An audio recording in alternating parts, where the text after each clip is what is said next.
भगवान पर वापस जाएं। प्रभुपाद की पुस्तकें Shri Ishopanishad back to godhead volume 04p01 1960 पिछले अंकखंड से जारी। जीव सबसे पहले इच्छा करता है और भगवान योग्यता की डिग्री के अनुपात में वांछित आपूर्ति करते हैं।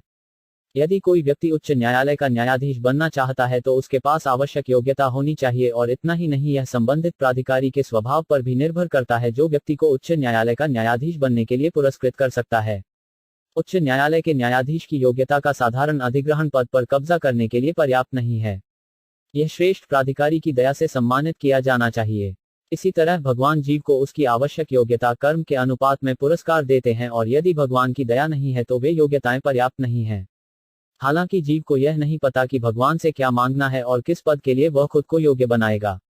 जब जीव अपनी संवैधानिक स्थिति को जानता है तो वह भगवान से दिव्य प्रेमपूर्ण सेवा प्रदान करने के लिए भगवान की दिव्य संगति में स्वीकार किए जाने के लिए कहता है। लेकिन यह पूछने के बजाय जीव भौतिक प्रकृति के प्रभाव में और भी बहुत कुछ मांगता है, और इस मानसिकता को भगवद गीता में अभ्यवसायित्मिका बुद्धि के रूप में वर्णित किया गया है। व्यवसायित्मिका बुद्धि एक है, लेकिन विपरीत संख्या कई प्रकार की होती है। भागवत पुराण में कहा गया है कि जो व्यक्ति बाहरी ऊर्जा की अस्थायी सुंदरता से मोहित हो जाते हैं वे अपने जीवन के वास्तविक लक्ष्य को भूल जाते हैं जो वापस भगवान की ओर जा रहा है, और यह भूलकर वह योजनाओं और कार्यक्रमों द्वारा चीजों को समायोजित करने की कोशिश करता है जिसकी तुलना चबाने वाली शरण को चबाने की प्रक्रिया से की जाती है।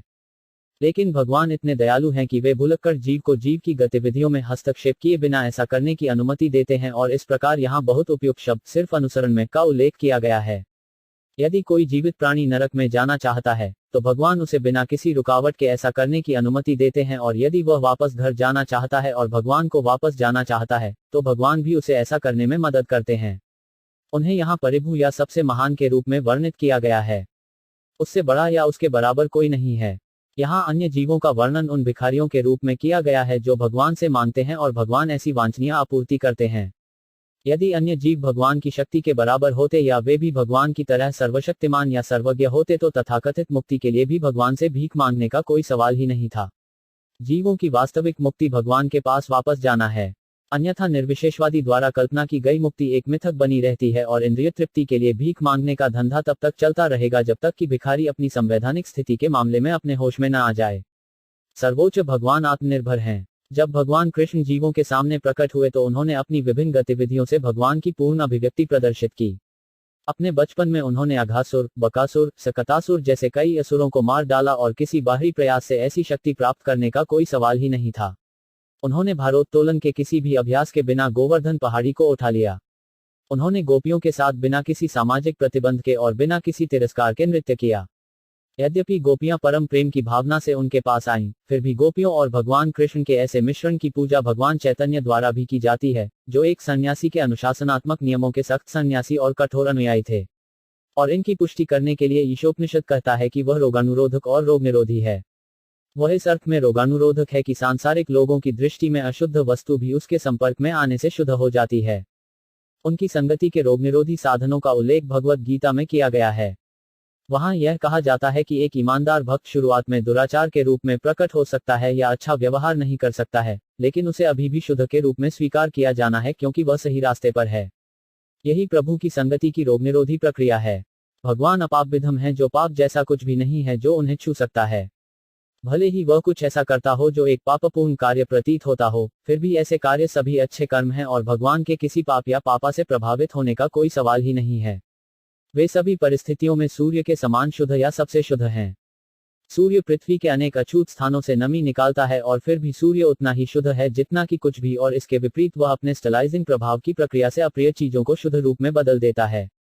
यदि भौतिक वस्तु होते हुए भी सूर्य इतना शक्तिशाली है तो हम केवल सर्वशक्तिमान भगवान की पवित्रता शक्ति की कल्पना कर सकते हैं। मंत्र संख्या 9 अंधम प्रपश्यति ये अविद्या उपस्थे ततो भूय इप्ते विद्यारतः। अनुवाद: जो लोग अचेतन गतिविधियों की संस्कृति में लगे हुए हैं वे अज्ञानता के अंधेरे क्षेत्र में प्रवेश करेंगे, और उनसे भी बढ़कर वे हैं जो तथाकथित ज्ञान संस्कृति में लगे हुए हैं।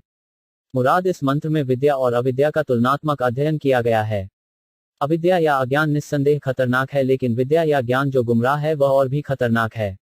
मानव सभ्यता के आधुनिक सेट में ईशोपनिषद की यह व्याख्या अतीत में किसी भी समय की तुलना में अधिक लागू होती है। सभ्यता का आधुनिक ढांचा जन शिक्षा के मामले में काफी आगे बढ़ गया है, लेकिन इसका परिणाम यह है कि जीवन के सबसे महत्वपूर्ण पहलू के लिए बिना किसी स्वाद के गतिविधियों की भौतिक उन्नति के मामले पर बहुत अधिक तनाव के कारण लोग पहले की तुलना में अधिक दुखी हैं। आध्यात्मिक पक्ष। जहां तक का संबंध है, ईशोपनिषद के प्रथम मंत्र में इस बात को बहुत स्पष्ट रूप से समझाया गया है कि जो कुछ भी है उसका स्वामी परमेश्वर है और जीवन के इस तथ्य के विस्मरण को ही वास्तविक अज्ञान कहा जाना चाहिए। मनुष्य जीवन के इस तथ्य को जितना भूल जाता है उतना ही वह अंधकार में रहता है और जीवन के इस सत्य के आधार पर शिक्षा की तथाकथित उन्नति पर निर्देशित ईश्वर विहीन सभ्यता उस सभ्यता से अधिक खतरनाक होती है जिसमें लोगों की भीड़ होती है। ज्ञान की भौतिक उन्नति के मामले में कम उन्नत है। पुरुषों के विभिन्न वर्ग हैं जिन्हें कर्मी, ज्ञानी और योगी कहा जाता है। कर्मी वे हैं जो इंद्रिय तृप्ति की गतिविधियों में लगे हुए हैं। आधुनिक सभ्यता के लगभग 99.9% लोग उद्योगवाद, आर्थिक विकास, परोपकारिता, राजनीतिक चेतना, विचारधारा आदि जैसी गतिविधियों के विभिन्न समूहों के नाम पर इंद्रिय तृप्ति की गतिविधियों में लगे हुए हैं। लेकिन ये सभी गतिविधियां कमोबेश ईशोपनिषद के पहले मंत्र में वर्णित ईश्वर चेतना की भावना के संदर्भ के बिना इंद्रिय तृप्ति की संतुष्टि पर आधारित हैं। भगवत गीता की भाषा में जो लोग इस प्रकार स्थूल इंद्रिय तृप्ति के मामले में लगे हुए हैं, उन्हें मुद्ध या गधे की तरह जीवन के अंधेरे में रहने वाले लोग कहा जाता है। गधा मूर्खता का प्रतीक है और इसलिए जो लोग जीवन के किसी भी लाभ के बिना केवल इंद्रिय तृप्ति के कार्यों में लगे रहते हैं, वे ईशोपनिषद के अनुमान में हैं, ऐसा कहने के लिए अविद्या की पूजा करना।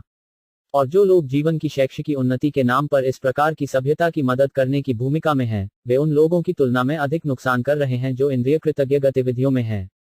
ईश्वर विहीन लोगों द्वारा विद्या की उन्नति उतनी ही खतरनाक है जितना कि नाग के फन पर रखा बहुमूल्य रत्न।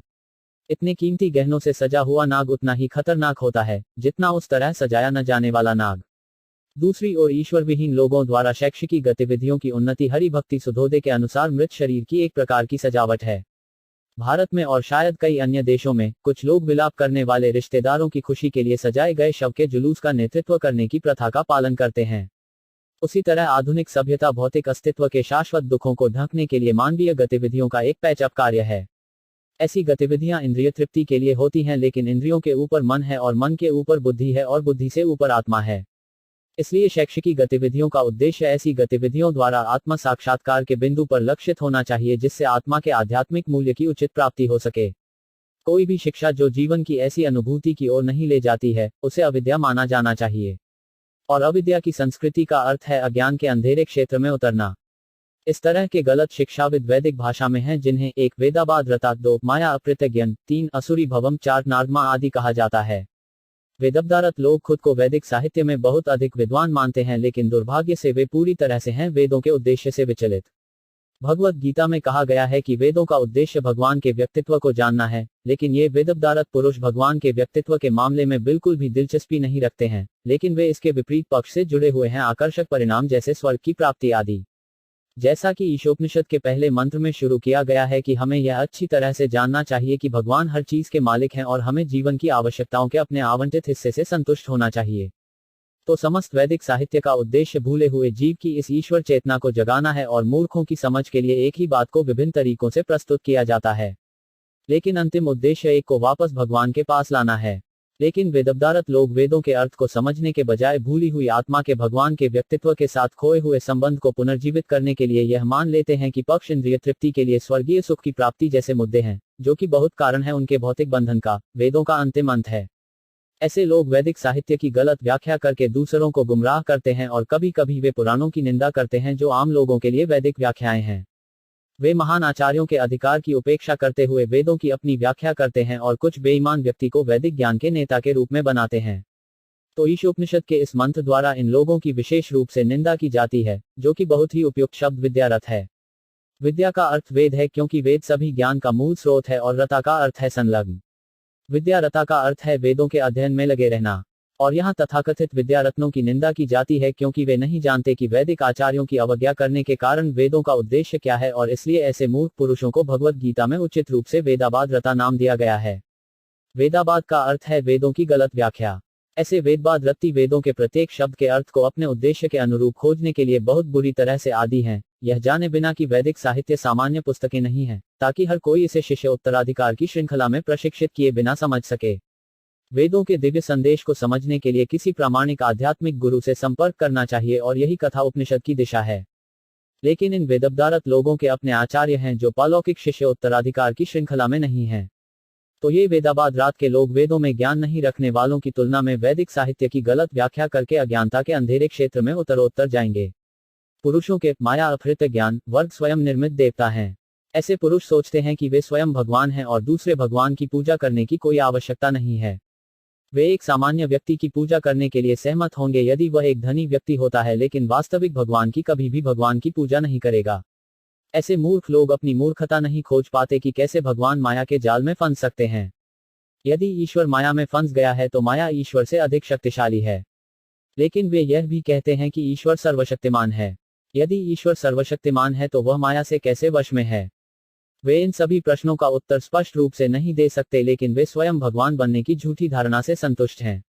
मंत्र संख्या 10 अन्यत एवहुर विद्यालय अन्यत आहु अविद्या इति सुषुमा धीम ये न तद्वित शिक्षायर। अनुवाद संयमी वर्ग विद्वानों के ने हमें समझाया कि ज्ञान की संस्कृति से एक अलग परिणाम प्राप्त होता है और यह भी कहा जाता है कि अविद्या की संस्कृति से अलग परिणाम प्राप्त होता है। मुराद ज्ञान की संस्कृति को व्यवहारिक रूप से निम्नलिखित तरीके से संचालित किया जा सकता है जैसा कि भगवत गीता में कहा गया है। 13 वहां कहा जाता है कि व्यक्ति को स्वयं एक पूर्ण सज्जन बनना चाहिए और अपने से अधिक सम्मानित व्यक्तियों को उचित सम्मान देना सीखना चाहिए। 2 केवल नाम और प्रसिद्धि के लिए एक निश्चित प्रकार के धर्मवादी बनने के लिए खुद को नहीं दिखाना चाहिए। 3 शरीर, मन और वाणी के कर्मों से दूसरों के लिए चुभन का स्रोत नहीं बनना चाहिए। 4 विपरीत वर्ग से उकसावे पर भी सहनशीलता सीखनी चाहिए।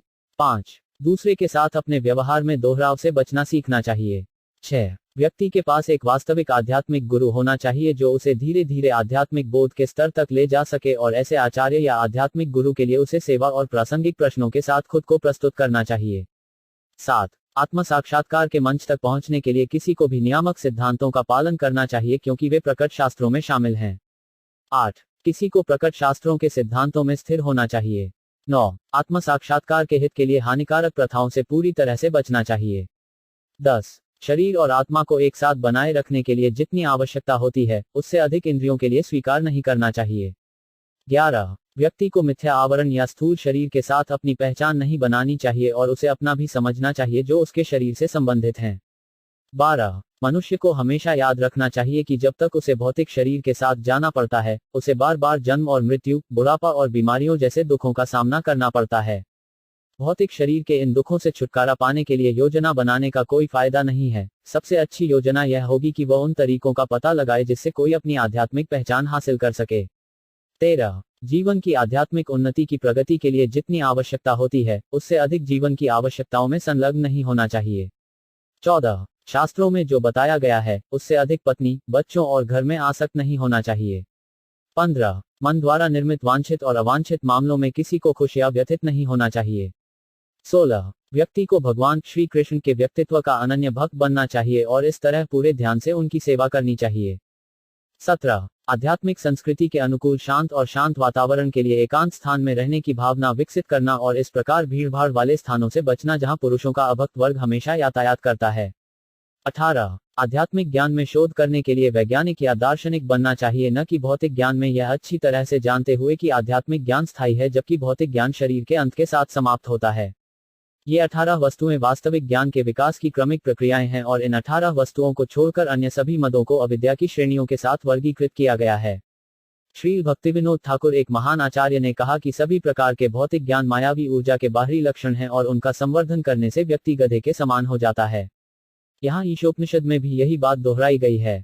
ज्ञान की भौतिक उन्नति वास्तव में मनुष्य को गधे की स्थिति में परिवर्तित कर रही है। आध्यात्मिक वस्त्रों की आड़ में कुछ भौतिकवादी राजनेता कभी कभी यह कहते हैं कि सभ्यता की वर्तमान प्रणाली एक शैतानी प्रकार की सभ्यता है, लेकिन दुर्भाग्य से वे वास्तविक ज्ञान की संस्कृति की परवाह नहीं करते हैं जैसा कि भगवत गीता में वर्णित है। आधुनिक व्यवस्था में एक लड़का भी अपने आप को आत्मनिर्भर समझता है और वृद्ध पुरुषों का सम्मान नहीं करता है। और तथाकथित विश्वविद्यालयों में गलत प्रकार की शिक्षा प्रदान करने के कारण दुनिया भर के लड़के अब बुजुर्गों के लिए सिरदर्द का कारण बन रहे हैं। इसलिए ईशोपनिषद बहुत सावधानी से चेतावनी देता है कि अविद्या की संस्कृति अलग है। कहने को तो विश्वविद्यालय अविद्या के संवर्धन के केंद्र हैं और इसलिए वैज्ञानिक दूसरे देश के अस्तित्व को मिटाने के लिए घातक हथियारों की खोज में लगे हुए हैं। विश्वविद्यालय के छात्रों को ब्रह्मचर्य के नियामक सिद्धांतों पर निर्देश नहीं दिए जाते हैं और न ही उन्हें संबंधित शास्त्रों में कोई विश्वास है। धर्म केवल नाम और प्रसिद्धि के लिए पढ़ाया जाता है, न कि व्यवहारिक कार्यों के लिए। इसलिए वैमनस्य न केवल सामाजिक राजनीतिक क्षेत्रों में है बल्कि धार्मिक क्षेत्रों में भी शत्रुता है। दुनिया के विभिन्न हिस्सों में तथाकथित राष्ट्रवाद लोगों की इस अवैज्ञानिक शिक्षा के कारण विकसित हुआ है। उन्हें इस बात की कोई जानकारी नहीं है कि यह छोटी सी पृथ्वी पदार्थ की एक गांठ है और इस तरह के अन्य भौतिक गांठों के साथ साथ अथाह भौतिक स्थान में तैर रही है। विशाल स्थान की तुलना में ये भौतिक गांठें हवा में कणों की तरह होती हैं। चूंकि ईश्वर ने कृपा करके इन गांठों को अपने आप में परिपूर्ण बनाया है, इसलिए वे अंतरिक्ष में इसके तैरने के लिए सभी आवश्यक व्यवस्थाओं से पूरी तरह सुसज्जित हैं। स्पुतनिक चालकों को अपनी उपलब्धि पर बहुत गर्व है, लेकिन वे ग्रहों के नाम से पुकारे जाने वाले इन महान और विशाल स्पुतनिकों के सर्वोच्च चालक की ओर नहीं देखते हैं। ये छोटे ग्रह सूर्य की किरणों के भीतर असंख्य हैं और असंख्य सूर्य भी इस सूर्य से अधिक स्थान घेर रहे हैं, जिसमें ग्रह प्रणाली की अधिक व्यवस्था है। हम छोटे जीव परमेश्वर के अति सूक्ष्म अंश के रूप में बार बार जन्म और मृत्यु के द्वारा और इस बीच बुढ़ापे और बीमारियों से परेशान होकर इन असीमित ग्रहों पर अधिकार करने की कोशिश कर रहे हैं। और जीवन की यह अवधि केवल 100 वर्षों के लिए निर्धारित है, हालांकि यह धीरे धीरे जीवन के 20 या 30 वर्षों की सीमा तक घट रही है। लेकिन नवज्ञानी शिक्षा की संस्कृति के प्रभाव के लिए धन्यवाद कि 20 या 30 वर्षों के इंद्रिय भोग के लिए मूर्खों ने इन ग्रहों के भीतर अपना स्वयं का राष्ट्रवाद बनाया है। ये मूर्ख लोग पृथ्वी के इन चिन्हित भागों को यथासंभव पूर्ण बनाने के लिए विभिन्न योजनाएं बना रहे हैं, जो कि करना बिल्कुल भी असंभव है, और इस उद्देश्य से प्रत्येक राष्ट्र एक दूसरे के लिए चुभन का स्रोत बन गया है। ज्ञान की वास्तविक संस्कृति की परवाह किए बिना रक्षा उपायों में 50% ऊर्जा खराब हो जाती है और वे भौतिक और आध्यात्मिक ज्ञान दोनों में उन्नत होने का झूठा गर्व करते हैं। ईशोपनिषद उन्हें शिक्षा के दोषपूर्ण तरीके के लिए चेतावनी देता है और भागवत गीता उन्हें वास्तविक ज्ञान के विकास के लिए निर्देश देती है। यहाँ इस मंत्र में संकेत है कि विद्या की शिक्षा धीरा से ली जानी चाहिए। धीरा का अर्थ है अविचलित, भौतिक भ्रम से परेशान नहीं। किसी को भी तब तक विचलित नहीं किया जा सकता जब तक कि उसे पूर्ण रूप से आध्यात्मिक अनुभूति नहीं हो जाती। जब कोई पूर्ण रूप से आध्यात्मिक रूप से बोध हो जाता है, तो उसके पास किसी आवश्यक वस्तु के लिए लालसा नहीं रहती और न ही किसी खोई हुई वस्तु के लिए विलाप होता है। ऐसे धीरा ने महसूस किया है कि भौतिक शरीर और मन जो उन्होंने भौतिक संघ के संयोग से प्राप्त किया है, वे भी विदेशी तत्व हैं और इसलिए वे केवल एक बुरे सौदे का सबसे अच्छा उपयोग करते हैं। भौतिक शरीर और मन जीवात्मा की आध्यात्मिक चिंगारी के लिए बुरे सौदे हैं। जीव जगत में जीव के अलग अलग कार्य होते हैं। यह भौतिक संसार मृत दुनिया या मृत्युलोक है। जब तक जीवित चिंगारियां पदार्थ की मृत गांठ में हेरफेर करती हैं, तब तक मृत दुनिया एक जीवित दुनिया लगती है। लेकिन वास्तव में यह सर्वोच्च जीव के जीवित चिंगारी के अंश और अंश हैं जो दुनिया को गतिमान करते हैं। धीरज का अर्थ है जो इन सभी तथ्यों को उच्च अधिकारियों से सुनकर जान गए हैं और इस प्रकार नियामक सिद्धांतों का पालन करके उन्हें महसूस किया है। नियामक सिद्धांतों का पालन करने के लिए एक वास्तविक आध्यात्मिक गुरु की शरण में जाना चाहिए। पालौकिक संदेश आध्यात्मिक गुरु से शिष्य तक नियामक सिद्धांतों में आता है, न कि नवजात शिक्षा के खतरनाक तरीके से। ऐसे विनम्र श्रवण से ही कोई धीरा बन सकता है। भगवान के व्यक्तित्व के अधिकार से विनम्रतापूर्वक सुनकर अर्जुन धीर बन गए। इसलिए शिष्य को अर्जुन के समान होना चाहिए और आध्यात्मिक गुरु को स्वयं भगवान के समान ही अच्छा होना चाहिए। धीरा से विद्या सीखने की ये प्रक्रियाएं हैं। अधीरा या वह जो कभी धीरा के प्रशिक्षण में नहीं गया था, वह शिक्षाप्रद नेता नहीं हो सकता। आधुनिक राजनेता जो तथाकथित धीरा नेता होने का ढोंग करते हैं, वे स्वयं अधीर हैं और उनसे पूर्ण ज्ञान की उम्मीद कैसे की जा सकती है? वे एलएसपी में अपने स्वयं के पारिश्रमिक में व्यस्त हैं। और कैसे वे लोगों को आत्म साक्षात्कार के सही रास्ते पर ले जा सकते हैं? जीवन की वास्तविक शिक्षा प्राप्त करने के लिए धीरा से विनम्रतापूर्वक सुनना चाहिए। मंत्र संख्या 11 विद्याचा अविद्याचा यास्तद वेदो उभयम स अविद्या मृत्युन तीर्थ विद्या अमृत स्नुते। अनुवाद: एक व्यक्ति जिसके पास अविद्या की प्रक्रिया और पालौकिक ज्ञान को सीखने का अवसर है, वह केवल बार बार जन्म और मृत्यु के प्रभाव को पार कर सकता है और मृत्यु के पूर्ण आशीर्वाद का आनंद ले सकता है। मुराद: भौतिक संसार के इतिहास में सभी ने स्थायी जीवन के लिए प्रयास किया है, लेकिन प्रकृति का नियम इतना क्रूर है कि किसी ने भी मृत्यु के क्रूर हाथों को पार नहीं किया है। कोई भी मरना नहीं चाहता, जो एक व्यवहारिक मनोविज्ञान है। कोई भी बूढ़ा या रोगग्रस्त नहीं बनना चाहता। लेकिन प्रकृति का नियम किसी को भी मृत्यु, वृद्धावस्था या बीमारियों से स्थायी रूप से प्रतिरक्षित नहीं होने देता है। ज्ञान की भौतिक उन्नति ने जीवन की इस समस्या का समाधान नहीं किया है। भौतिक विज्ञान मृत्यु की प्रक्रिया को तेज करने के लिए परमाणु बम की खोज कर सकता है जो पहले से मौजूद है, लेकिन भौतिक विज्ञान ऐसा कुछ भी नहीं खोज सकता है जो किसी व्यक्ति को मृत्यु, बीमारियों और बुढ़ापे के क्रूर हाथों से बचा सके। पुराणों से हम हिरण्यकश्यप की गतिविधियों के बारे में जान सकते हैं। यह राजा भौतिक रूप से बहुत उन्नत था और अपने भौतिक अधिग्रहण या अपनी अज्ञानता के बल पर वह मृत्यु के क्रूर हाथों पर विजय प्राप्त करना चाहता था। उन्होंने एक गंभीर प्रकार का ध्यान इस कदर किया कि उनकी ध्यान की रहस्यमय शक्तियों से पूरा ग्रह तंत्र परेशान हो गया। उन्होंने ब्रह्मांड के निर्माता ब्रह्मा जी को अपने पास आने के लिए मजबूर किया और उन्होंने उनसे अमर या जो नहीं मरता बनने का आशीर्वाद मांगा। सृष्टिकर्ता ब्रह्मा ने यह पुरस्कार देने से इनकार कर दिया क्योंकि सृष्टिकर्ता ब्रह्मा, जो सभी ग्रहों पर शासन करते हैं, स्वयं अमर नहीं है। उनके पास जीवन की लंबी अवधि है जैसा कि भागवत गीता में पुष्टि की गई है, लेकिन इसका मतलब यह नहीं है कि उन्हें मरना नहीं है। इसलिए चालाक हिरण्यकशिपु, हिरण्य का अर्थ है सोना और कशिपु का अर्थ है नर्म बिस्तर। यह सज्जन इन दो चीजों में रुचि रखते थे, अर्थात धन और महिलाएं। भौतिकवादी का लक्ष्य कृत्रिम रूप से अमर बनकर जीवन का आनंद लेना चाहते थे। उन्होंने अमर बनने की इच्छा पूरी करने के लिए परोक्ष रूप से ब्रह्मा जी से बहुत सी बातें पूछी।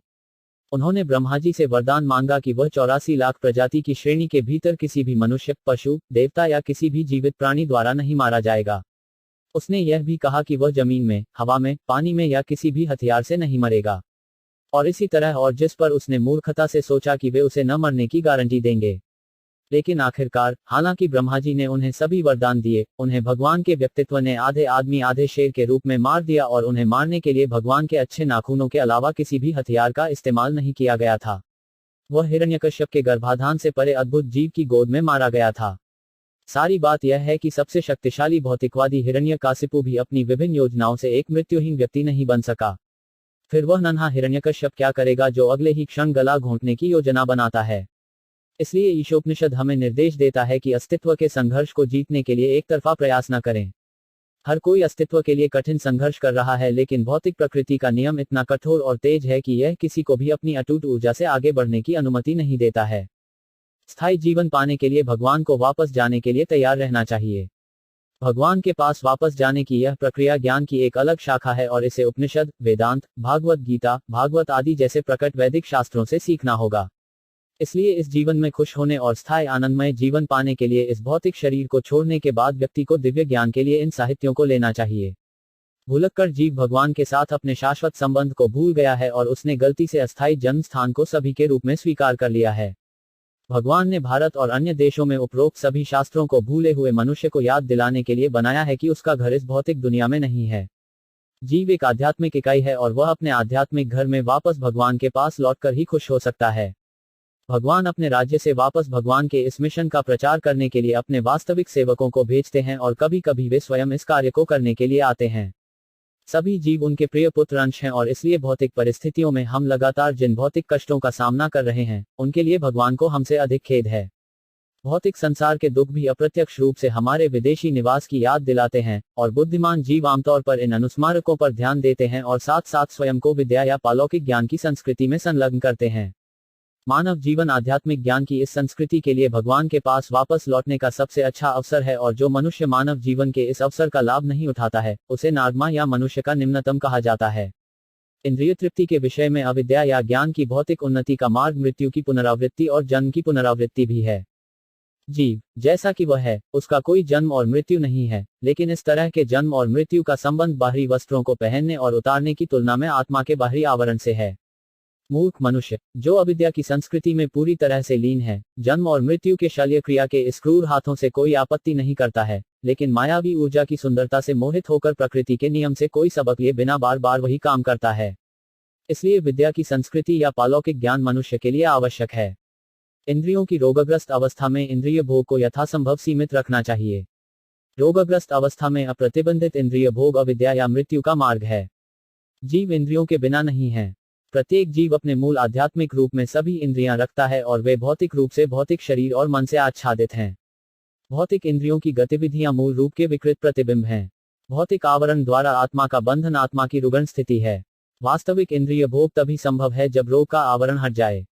सभी भौतिक कलंशों से मुक्त हमारे शुद्ध आध्यात्मिक रूप में और इंद्रियों का शुद्ध भोग संभव है। एक रोगग्रस्त व्यक्ति को इंद्रियों की वास्तविक धारणा का आनंद लेने के लिए स्वस्थ होने की प्रतीक्षा करनी चाहिए। अतः मानव जीवन का उद्देश्य विकृत इंद्रिय भोग नहीं बल्कि भौतिक रोगों का निवारण होना चाहिए। भौतिक रोग का बढ़ना विद्या का लक्षण नहीं है, यह अविद्या के संवर्धन का प्रतीक है। अंतिम मृत्यु तक पहुंचने के लिए बुखार की डिग्री को 105 से बढ़ाकर 107 नहीं किया जाना चाहिए। डिग्री को घटाकर 97 की सामान्य अवस्था में लाना है। यही मानव जीवन का लक्ष्य होना चाहिए। भौतिक सभ्यता का आधुनिक चलन ज्वग्रस्त भौतिक अवस्था की डिग्री को बढ़ाना है और यह परमाणु ऊर्जा के रूप में 107 डिग्री तक पहुंच गया है और मूर्ख राजनेता रो रहे हैं कि किसी भी क्षण दुनिया नरक में जा सकती है। यह जीवन के सबसे महत्वपूर्ण भाग अर्थात आध्यात्मिक ज्ञान की संस्कृति के संदर्भ के बिना भौतिक ज्ञान की प्रगति का परिणाम है।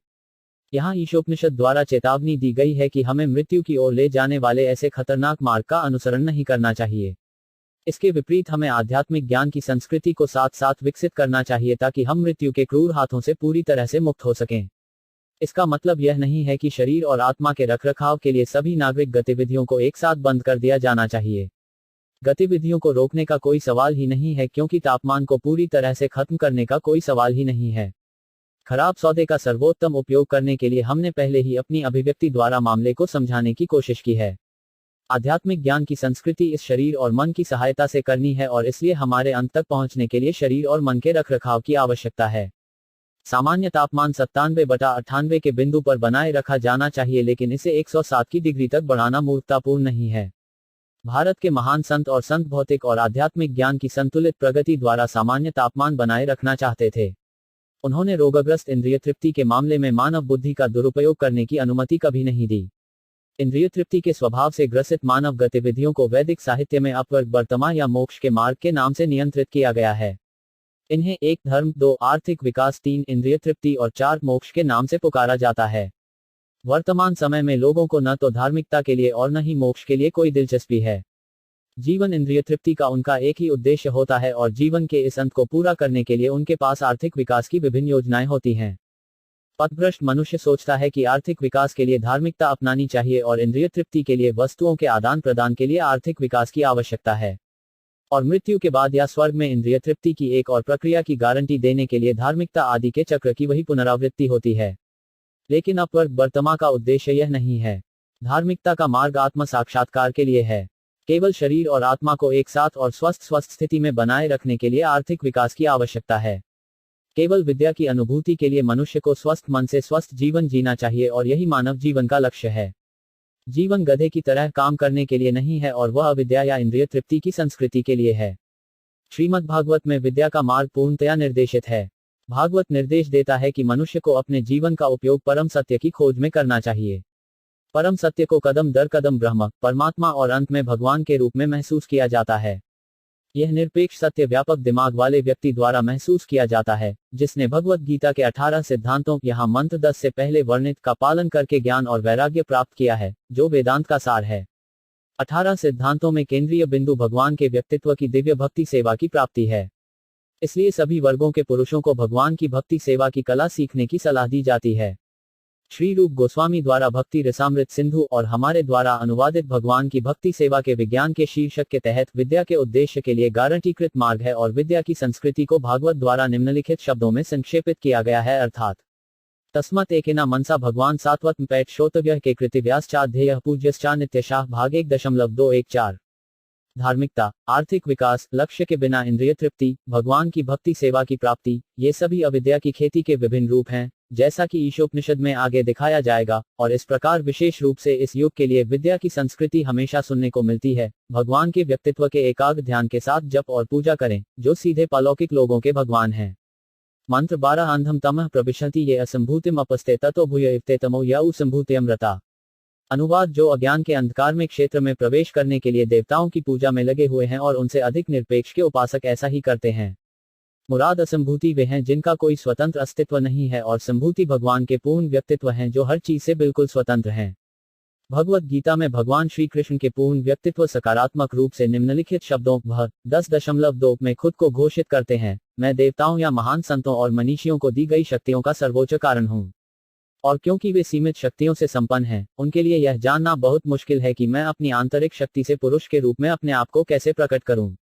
सभी दार्शनिक और महान ऋषि या रहस्यवादी अपनी मस्तिष्क शक्ति से रिश्तेदार से निरपेक्ष को खत्म करने का प्रयास करते हैं, जो उन्हें केवल निरपेक्ष के किसी भी निशान के बिना सापेक्षता की नकारात्मक धारणा तक पहुंचने में मदद कर सकता है। निरपेक्ष के निषेध द्वारा परिभाषा सकारात्मक निरपेक्ष की पूर्ण अवधारणा नहीं है। इस तरह की नकारात्मक परिभाषा उन्हें अपनी स्वयं की कल्पना की अवधारणा बनाने में मदद करती है कि निरपेक्ष निराकार, गुणवत्ताहीन होना चाहिए, जो सापेक्ष रूपों और गुणों के बिल्कुल विपरीत संख्याएं हैं। निरपेक्ष की इस तरह की अवधारणा से वे ब्रह्म के नाम से जाने जाने वाले भगवान के अवैयक्तिक तेज तक पहुंच सकते हैं और भगवान के व्यक्तित्व के भगवान के स्तर तक कोई और प्रगति नहीं कर सकते हैं। ऐसे मानसिक सट्टेबाज यह नहीं जानते हैं कि मैं भगवान का पूर्ण व्यक्तित्व हूं और अवैयक्तिक ब्रह्म मेरे दिव्य शरीर का चमकदार तेज है और परमात्मा मेरा आंशिक और पूर्ण प्रतिनिधित्व है। वे नहीं जानते कि मेरे पास शाश्वत आनंद और ज्ञान के दिव्य गुणों के साथ मेरा शाश्वत रूप है। आश्रित देवता या महान ऋषि मुझे शक्तिशाली देवताओं में से एक के रूप में अपूर्ण रूप से महसूस करते हैं, लेकिन वे मानते हैं कि ब्रह्म तेज परम पूर्ण सत्य है। लेकिन मेरे भक्त अपनी अनन्य भक्ति और मेरे प्रति समर्पण से जान सकते हैं कि मैं निरपेक्ष व्यक्ति हूं और सब कुछ मुझसे ही निकलता है, और इस प्रकार जानने वाले भक्त मुझे हर चीज के स्रोत के रूप में निरंतर प्रेमपूर्ण सेवा प्रदान करते हैं। भगवत गीता में यह भी कहा गया है कि मोहग्रस्त व्यक्ति केवल इंद्रिय तृप्ति की तीव्र इच्छा से प्रेरित होकर अस्थायी समस्याओं की संतुष्टि के लिए देवताओं की पूजा करते हैं।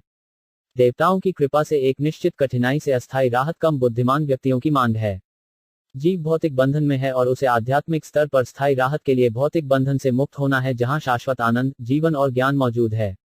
इसलिए ईशोपनिषद हमें निर्देश देता है कि हमें उन आश्रित देवताओं की पूजा करके अस्थायी राहत के लिए व्यस्त नहीं होना चाहिए जो हमें एक अस्थायी लाभ प्रदान कर सकते हैं, लेकिन हमें भगवान कृष्ण की पूर्ण व्यक्तित्व की पूजा करनी चाहिए, जो सभी आकर्षक हैं और हमें भौतिक बंधन से पूरी तरह से मुक्त कर सकते हैं। वापस घर वापस जाकर भगवान के पास जा सकते हैं। भगवत गीता में कहा गया है कि देवताओं के उपासक संबंधित देवताओं के ग्रहों तक जा सकते हैं।